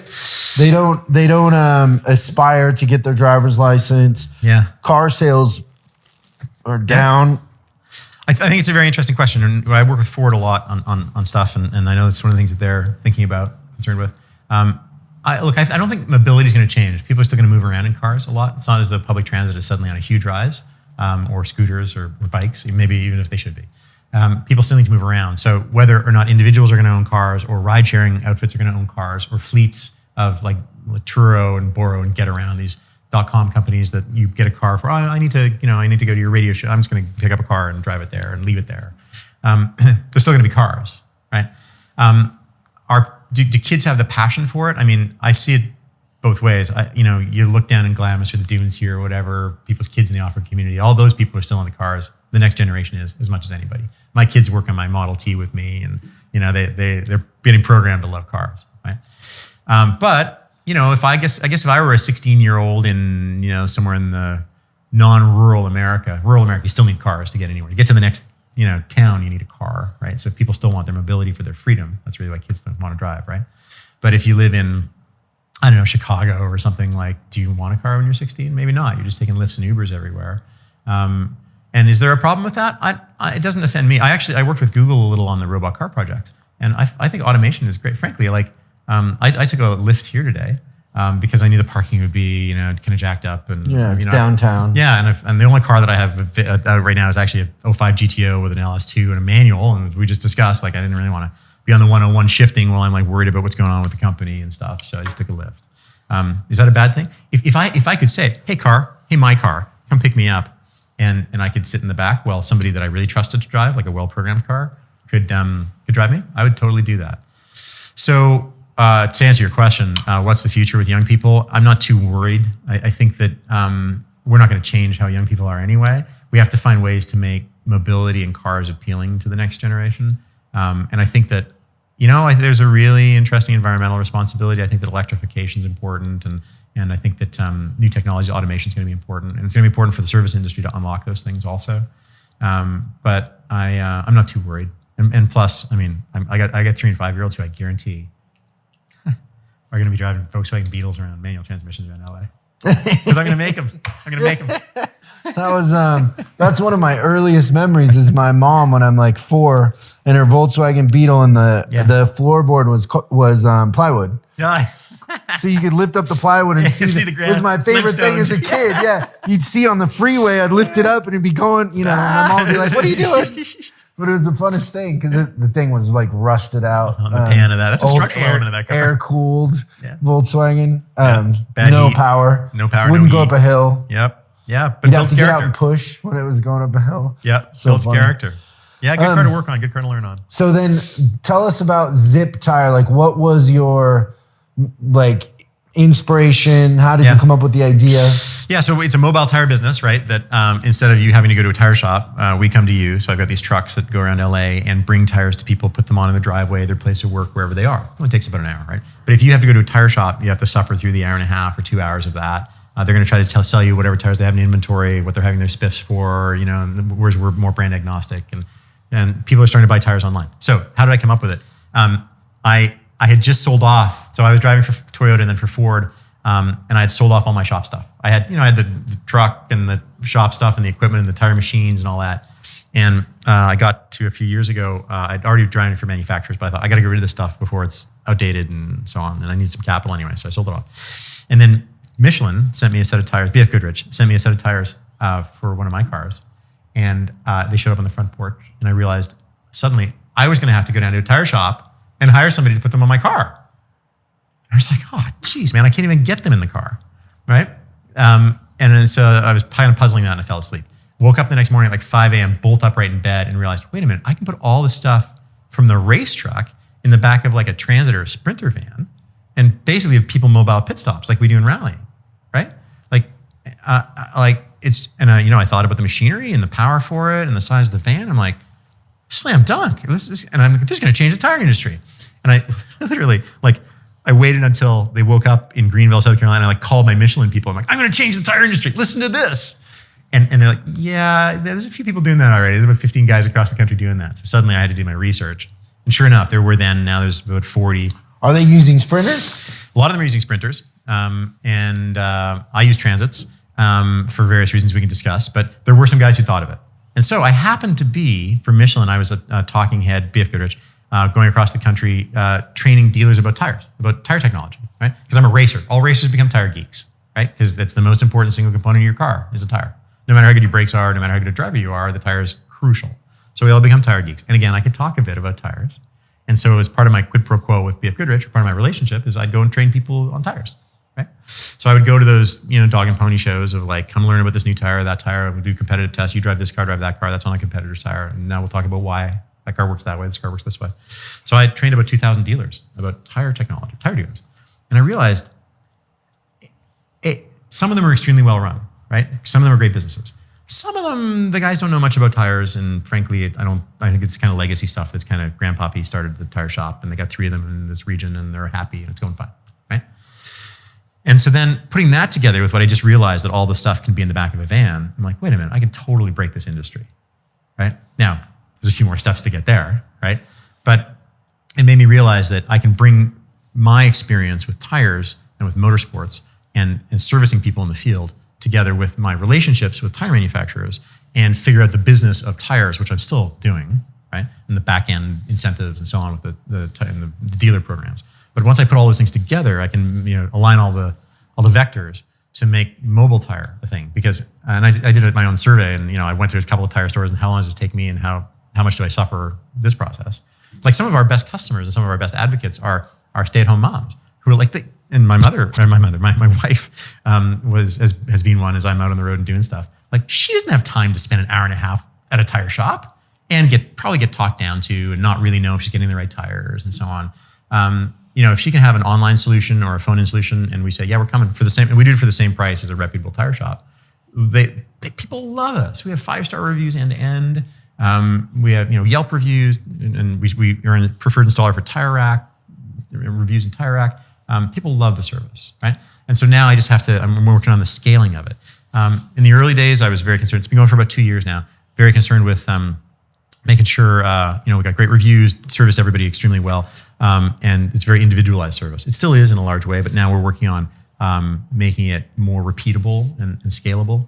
And so I'm building back office infrastructure to make sure that the scheduling works well. And after that, we have to really develop our e-commerce customer-facing site. Because the other thing about young people and millennials is that, frankly, a lot of them don't necessarily want to get on the phone to you. No, they don't want to talk. Yeah. They'd rather text. And I respect that. Like, I like going to Amazon too, right? Like, if I want some, grade A bolts or whatever, like I used to go to the hardware store, but frankly, the hardware store's all messed up and people have stolen the bolts or not in the right bins or whatever. If I can order ones that I know are reliable on Amazon, it's there tomorrow. Yeah. Same day. Here. Yeah, I know. So we're kind of the same, and I respect that. If people want to, so interestingly, people are buying tires more online. There are lots of .com tire retailers, and some of them offer amazing prices. Tire Rack is great because they give all the reviews of the tires. I respect them greatly. Woody, the guy who does the reviews there, is a friend of mine, and they really, if you want to learn about tires, it's a great place to go. And if you want to buy tires cheap, there are other places where you probably get a little cheaper. And some people research on Tire Rack and buy them at the cheaper places. Either way, we'll install them. See, that's the other great thing about this model is that people are buying them online. You still got to get put on somewhere, right? So we're an installer for Amazon. People buy the tires on Amazon, then they can choose us for their home service, right? And we kind of close that circle. So we're a complement to the online e-tailers, but we also sell tires direct ourselves. And we don't have a brick and mortar warehouse. We just pick up at the distribution points every day. So all the suppliers, ATD, NTW, Tire Hub, and so on, we get a customer in, and then we search, well, where can we get the best price, or what do they have in inventory? And then we put that together with the customer, pick up the tires, and put them on. I'm working to automate that procedure so that we can look through to their inventory, wrap our pricing and availability on top of that. And then importantly, like I say, I respect Tire Rack's advice. I want, the most important thing for me, I want to make money, and I want to grow this business. I got a family now, kind of retired from racing. I want to make enough money to go buy my own $1 million trophy truck, damn it, eventually. So put the kids through college, then buy my $1 million trophy truck. But as much as that, maybe almost more, I want to teach people about tires and make sure that they make smart decisions about tires. Because as they're buying tires there's a car that parks on my street here that has winter tires on it. And that happens. Here? Yeah. And we do install some winter tires here every year because there are guys who are driving up to Mammoth or whatever. Yeah, there's a few of them. And those guys, they know what they're doing, right? There's a car on my street and it had winter tires on. I finally cornered the person who had them and I said, why do you have winter tires on? He said, well, I went to Costco and the cheapest tires were these ones. They didn't even know what they had. I think, no, they didn't know. And I don't think Costco, I don't know if Costco cared or not, right? But it's just like the online price. So people buying tires online, look, I have some respect I have a lot of respect for a lot of tire shops, but individual. That's the Canadian in you. You don't have any respect for tire shops. Well, you're just being Canadian there. Maybe. Look, but having talked to some guys at the counter, having trained the guys behind the counter about tires, and they're asking me questions like, I'm like, oh, you really don't know about tires, do you? Right? And some of them are great. Some of them are smart, but not all of them. That I want to break that system. I want people to get real good advice about tires because they're going to buy more and more online, right? And I want them to buy from me online But whether they, and I think Tire Rack must have this attitude, whether they buy them from me or not, I want them to learn about them. So we have a series of videos. You can go to our YouTube page, and there's a series of videos first about like, how do you read the sidewall of a tire? What does it mean for size, load rating, speed rating, which people forget about all the time, right? And what kind of tire do you need? I've got a little thing like, what's an ultra high performance all season versus an ultra high performance summer? Summer tire goes through a glass transition point at 45 degrees. Below 45 degrees, yesterday you went around that off ramp in your Corvette, it's 47 degrees and you did fine. Today it's 43 and you hit the wall. Why'd that happen? Glass transition point of the tire. Here's how it works, right? And you know, tread depth checking across the face of the tire, training people, right? Because they're going to buy tires online, and I want them to do better and buy better tires online. And sure, I want them to then press the button and buy them from us and have us put them on. But if I only succeed in getting people better trained, I'll feel good about that, and then I'll hope to make money too. Yeah, that's amazing. Like, so what is the difference between the Sprinter and the one? So sprinters are expensive, and I think expensive to run in the long term. I'm a Ford guy to start with, so right. I'm Your heart's with Ford. Yeah, well, because of the racing. When you were 7 and you flipped that F-150, yeah. But I'll tell you the other thing. Like you can. So it turns out there's upfitters across the country that will build you a tire truck for like $100,000, right? But I brought in the racing mentality, and the other thing about going to school for a long time is you realize, well, if some guy can do it, and this is true whether you're on the farm or go maybe become an academic, but if some guy can do it, I can probably do it. So I just went and bought a naked Transit and backed it into my driveway and said, okay, now how do I put a tire shop in here, right? And I researched and figured out which machines were more vibration resistant and what other guys were using. Oh, the other thing is, as I was training all these dealers across the country, wherever there was a mobile guy, like, I'll go meet that mobile guy too. And there's a lot of great owner operators built their own trucks, and they basically showed me their trucks, showed me their business model, gave me their bottom line, and I figured out how it worked, and took some of their best ideas, I'll be honest, and came up with some of my own. And I hope someday to work with them. I'd love to bring them all into the ZipTire world too, right? Fine with me. Super guys, working hard.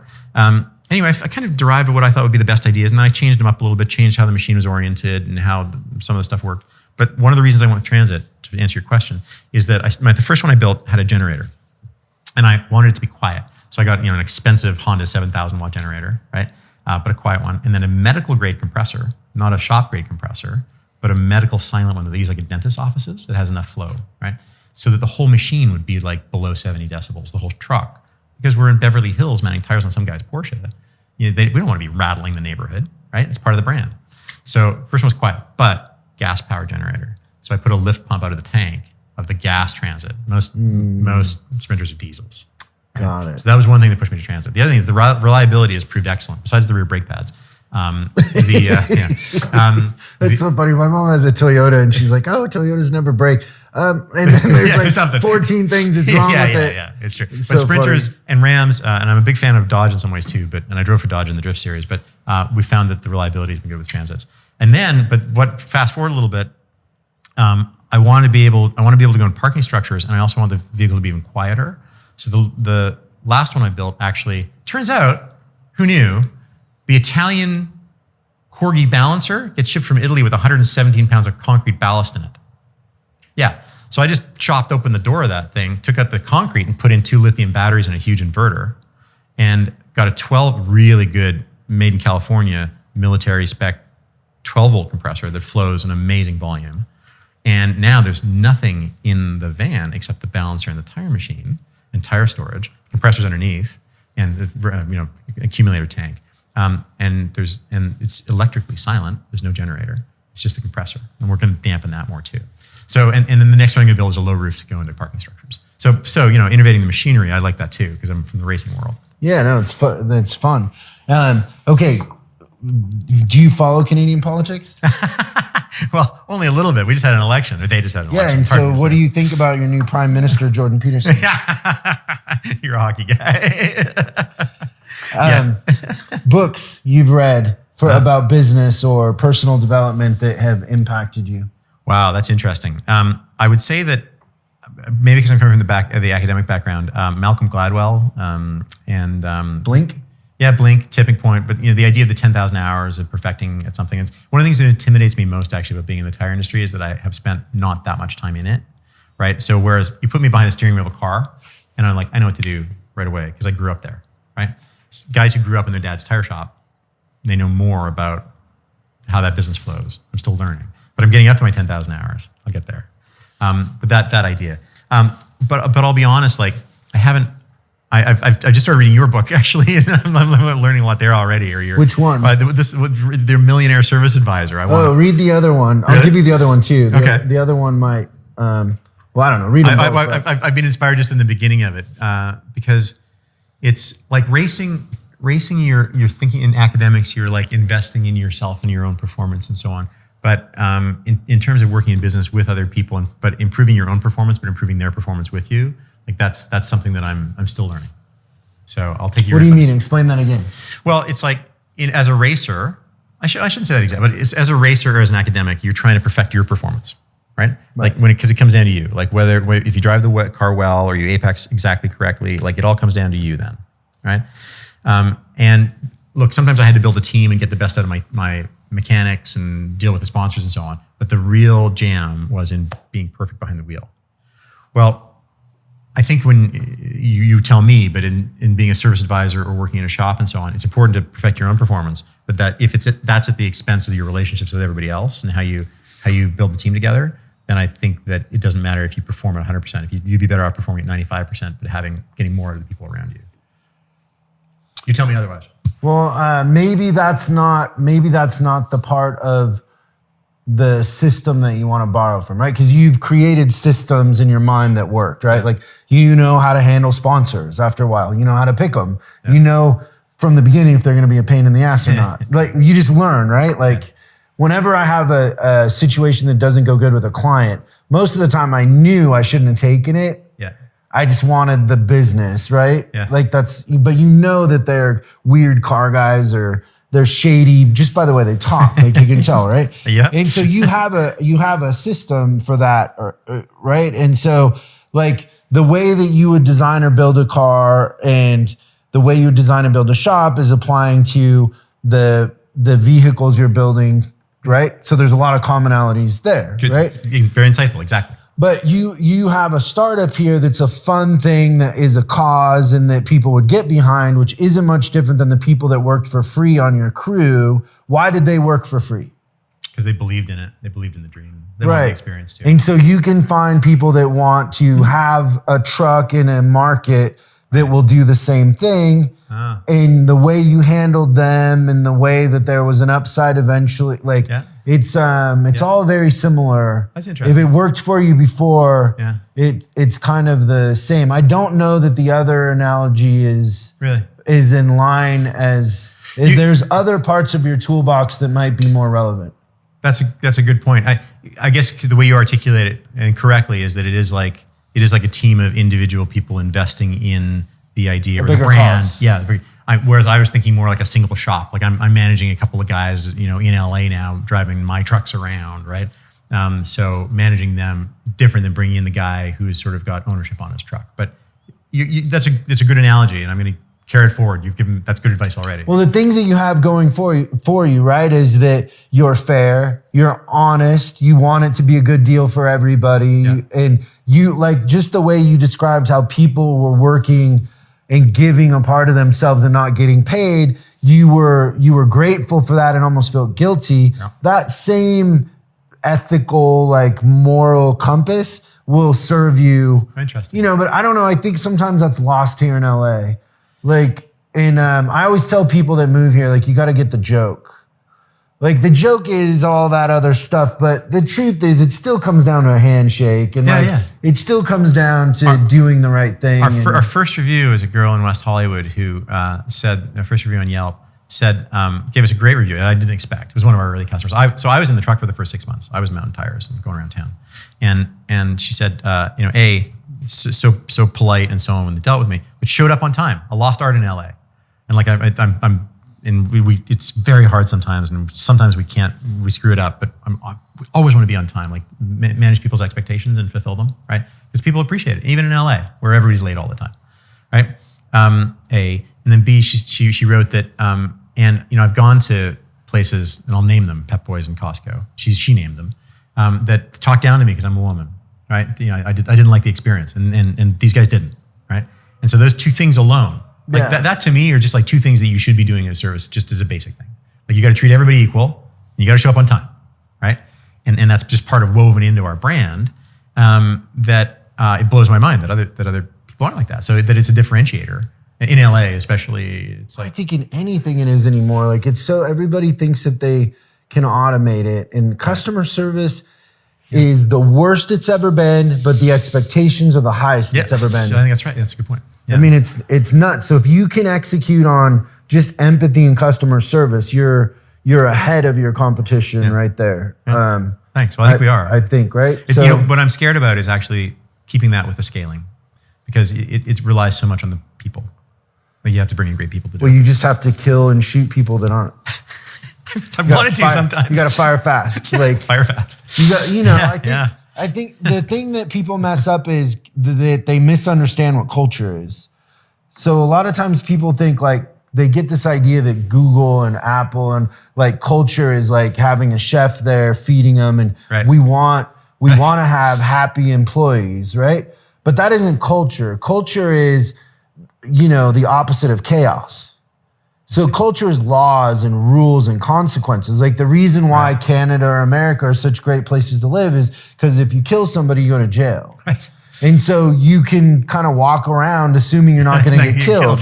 Like it does happen, but we're oddly safe. Like it's the safest any country's probably ever been in history, right? Yeah. Because we have that, but there's consequences. So I think the thing to understand as you scale is culture isn't making everybody happy. Culture is having strict laws and then attracting the people that like that. Right. So like if I go into a company and their culture's broken, the expectation of the owner of the company is that I'm going to put this magic dust on all these idiots that don't want to perform. Right. And what it is, truthfully, is I'm going to get rid of all them and I'm going to attract people that want structure, want fair, they want to be in a place where they get paid on time, you don't change their pay plan. But the expectations for that are that you're going to show up on time, you're going to care about customers.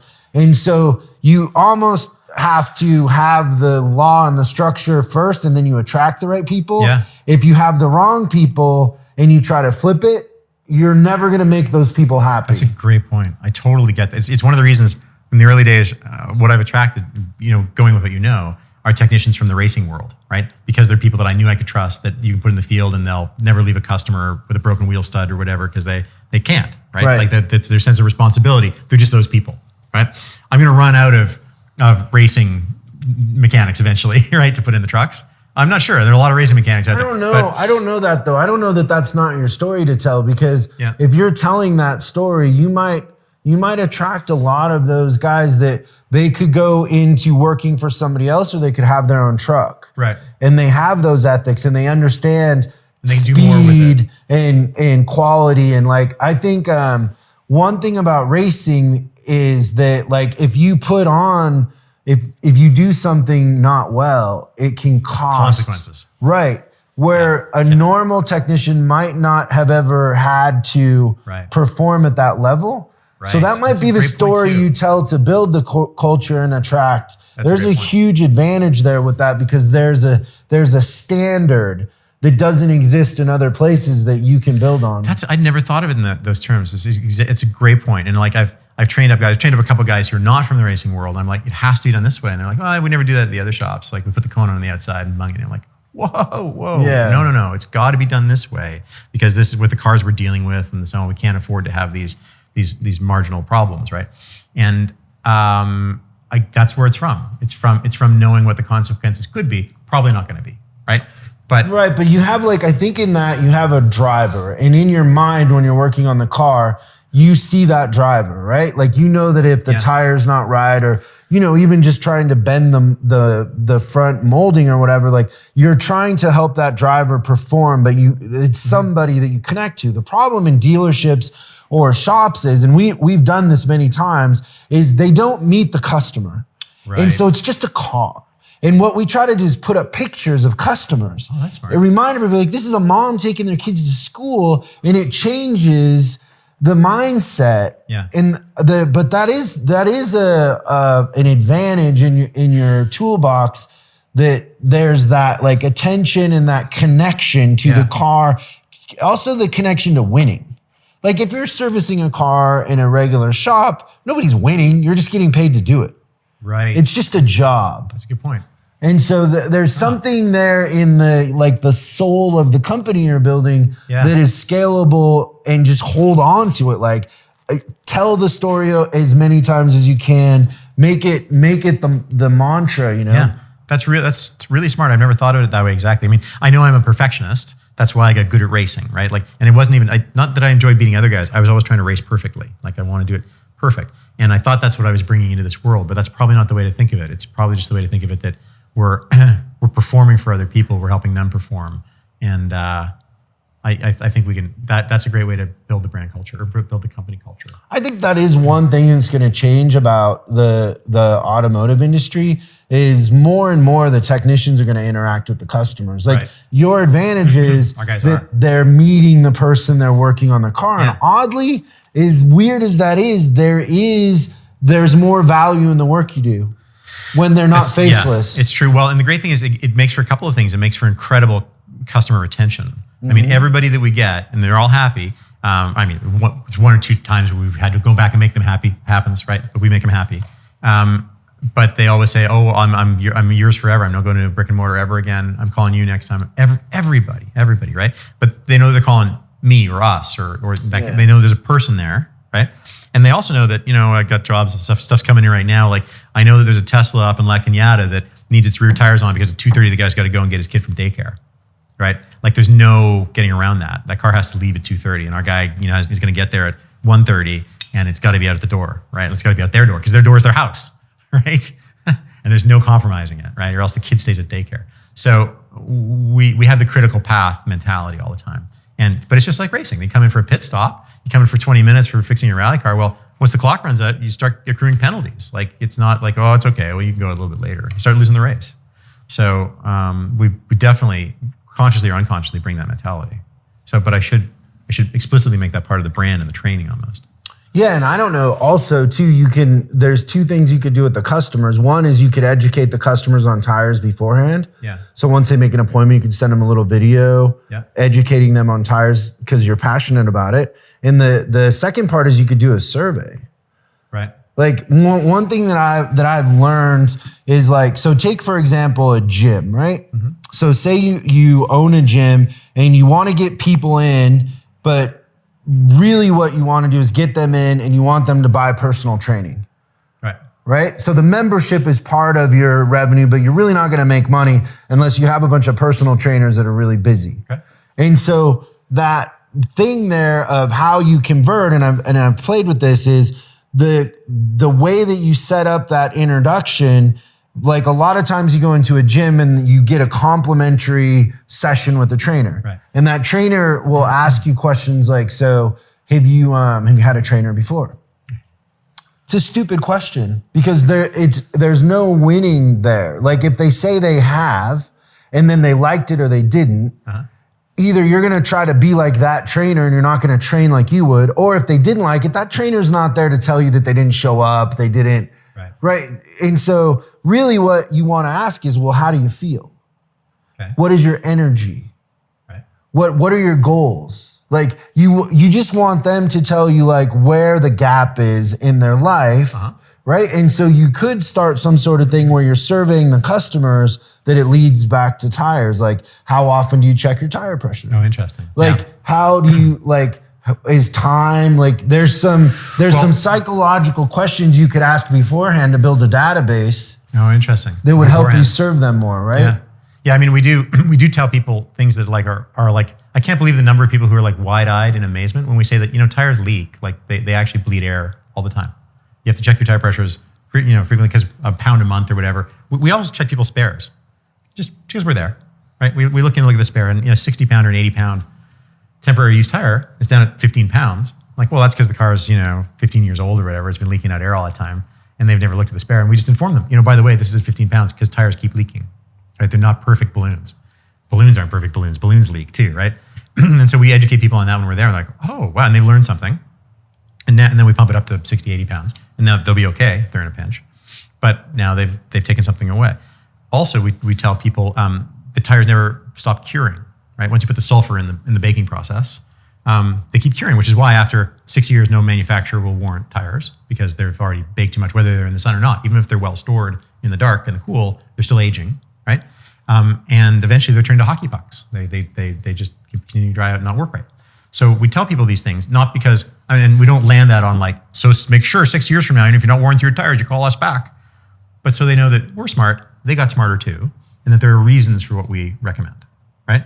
And so if we come and say, oh, those cracks are superficial a little bit, but these cracks are starting to get pretty serious. These tires have been in the sun a little bit. They're 5 years old now. You can think about it. You don't drive your car that much, but you might still want to replace them anyway. We're like, well, okay, if you say so, And I want to sell people tires, but I don't want to screw them. But I want to make sure that if those tires are old and cracked and dry, that they should get on some new tires. Yeah. See, I think there's a movement too, like with people that want that explanation. Right. They want to understand where things were made and how and why and all that. And I don't think anybody stops and does that. So, well, and we only have so much time, but I've been to the tire factories. I've talked to the engineer. I'm the racer guy, right? And I was the trainer guy. So like, I know how this stuff works. And that's the irony, is that I'm telling people in dealerships, tire shops, this stuff, and they don't really all know that. No, I'm learning about tires from you, and I've been in the car industry forever. Well, and even the yellow dot on the tire, the red dot on the tire, the high point of the tire, the heavy point of the tire, why it's oriented to the valve stem the way it is. We talk people through this. And we also tell people amazing things, like we show people what they pay for. Like I did a set of tires on some guy's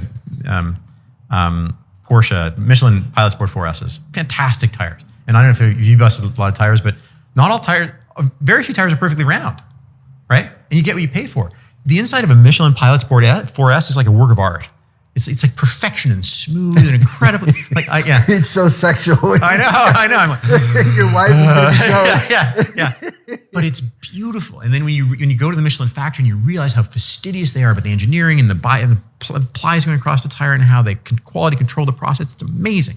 Then you go to other tire manufacturers, you buy tires, you put them on cars, and you realize you got rubber flashing out here, and they got rubber flashing in the bead, and then you put them on the balancer, and they're brand new tires correctly set, and they're like, whoa. I can balance it, but it's not going to be perfect ever, right? So, if you put it on your Kia Optima, you're probably not going to notice on your 205, 55, 16s. But if you put a tire like that on your, 305, 30, 20 on your 911, you're probably going to notice that. And then you get what you pay for. So we do little videos. You can on our YouTube channel. You can too. I'm like, I say, mounting a beautiful Pilot Sport 4S, and I show people, look, it's not vibrating at all there. And occasionally we'll do a video, or if we're mounting a wheel or balancing a wheel, and I see that it's, especially if I see that the wheel's bent, right? And lots of people in LA have slightly bent wheels, right? Yeah, almost everybody, really. Because you got those low profile tires, which is with potholes everywhere. Don't get me started on manufacturing. We had a guy buy a Volvo XC90. 100 miles on it going home, hit a pothole and broke two wheels on one side, right? Because it had, I forget exactly the size, but it's like something like a 265, 35, 22 or 21. It came with 21s. It's like little rubber bands. It's ridiculousness. Anyway, I like showing people, hey, look, the wheel's a little bit bent. I'll balance it. It's not going to be perfect. If you want to come back, if you want us to get you a wheel, or we can get that one straightened a little bit, maybe we can do certain types of things. We have a guy we work with, but I'd rather people know. I'd rather than us not mount tires. And then they go, hey, it's shaking. Why is it shaking? I'm like, well, tell them the truth. Or we'll video it or show them in the van. Just take a look, see? And we do little things too, like, okay, you're going to feel it more in the left front than you would on the right rear. So that was a little bit bent. We're going to move to the right rear. It means we're going to have to move the TPMS sensor too. But we'll put that wheel over there, and then put the better ones in the front so you're not feeling the steering. So just little things that give them, then they feel informed. Then they're invested in us, right? Because we train them on something that nobody at the tire shop ever told them before. And we have to make sure that it doesn't take too much of our time. But I really want people to learn more about tires, because I believe they'll keep coming back to us, and ultimately they're going to be safer and have a better experience. Yeah.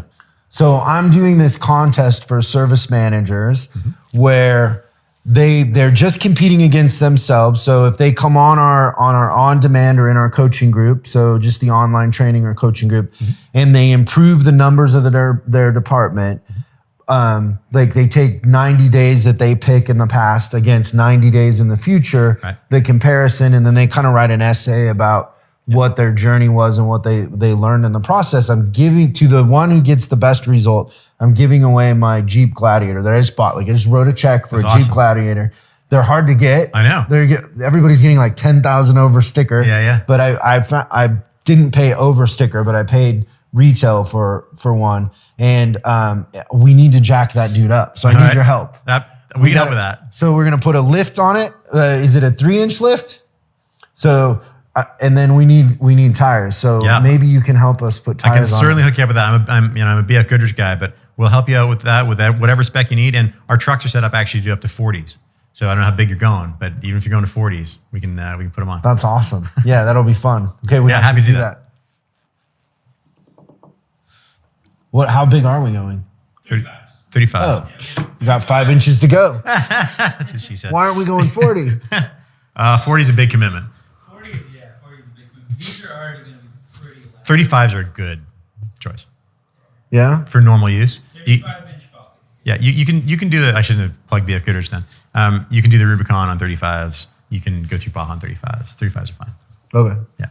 40s are for other stuff. Too far. 40s are for like full on just rock crawling. Yeah. Well, thank you. Thank you. I want to follow your progress and help in any way. I'm take you up on excited. that. I think a couple things that might be interesting is one is we could hire you to do tire training for our platform. Sure. And two, maybe you could be a guest at our annual event because people would love to learn from you and talk and get a picture with you. But the best thing probably is watching your progress because the industry's changing, and I think dealerships and independent shops struggle to find where to meet the customers. Like we're still running it like it was ran 50 years ago where, hey, come to us. Right. It's like the old Ford. You can have it in any color you want as long as it's black. Yeah.